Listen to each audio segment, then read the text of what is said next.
আল্লাহ তুমি করো একটু মেহেরবানি, আল্লাহ তুমি করো একটু মেহেরবানি, কবুল করো আমার কুরবানি, কবুল করো আমার কুরবানি।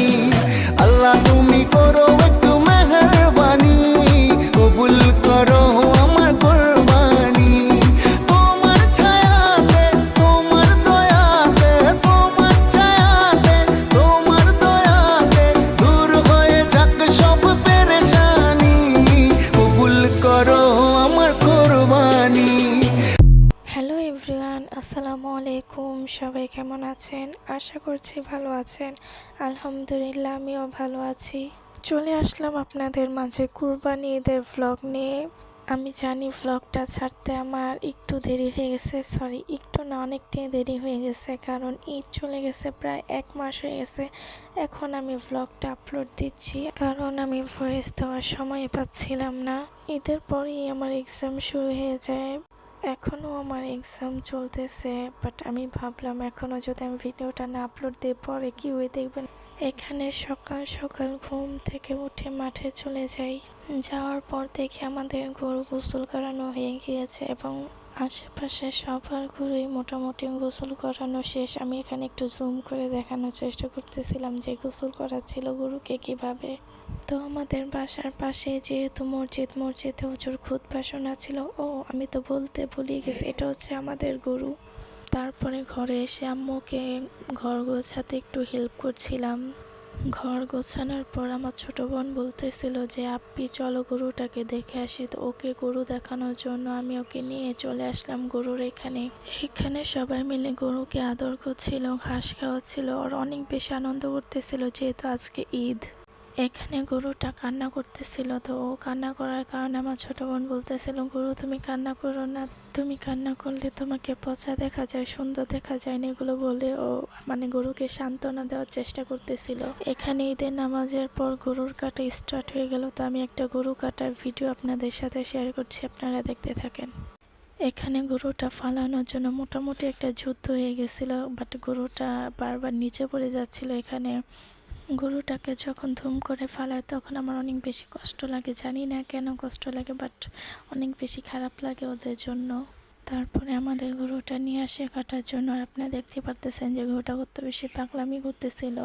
এখানে শেষবারের মতো আমার ছোট বোনটা গরুটাকে আদর করার জন্য বায়না করলো, বাট ও গরুর সামনে নেওয়ার পরে অনেক বেশি ভয় পাচ্ছিল, জানি না কেন, বাট ও আদর করতেও চাচ্ছিল।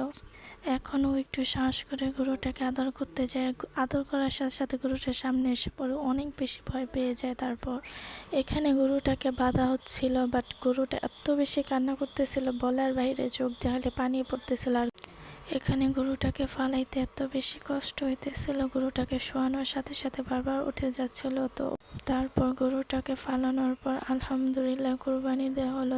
তারপর আমি ঘরে চলে আসি। ঘরে আসার পর দেখে আম্মু এখানে সেমাই রান্না করে রাখছে। এটাকে কি সেমাই বলে আমার ঠিক মনে নেই, বাট এটা হচ্ছে লাচ্ছা সেমাই রান্না করছিল, আর হচ্ছে পায়েস রান্না করছিল। এগুলোই আপনাদের সাথে শেয়ার করছিলাম। এখানে সব কিছু অল্প অল্প করে রান্না করা হয়েছিল, কারণ আমাদের ঘরে কেউ মিষ্টি জিনিস পছন্দ করে না। এখানে গরুটা কেটে ফেলছে দেখে আমার ছোট বোন অনেক বেশি কান্না করতেছিল।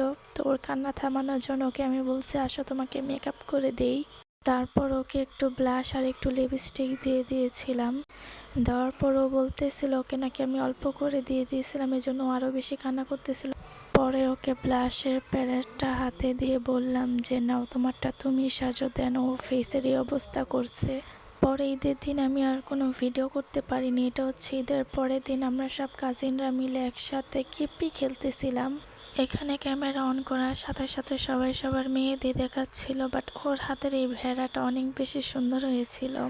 দেন আমার ছোট ভাইয়ের হাতে আমি একটা গরু আর্ট করছিলাম, বাট এটা হচ্ছে উঠে গেছে। যে সবাই সবার মেহেদিগুলো দেখাচ্ছিল। এটা হচ্ছে আমার ফুফাতো বোনের হাতের মেহেদি।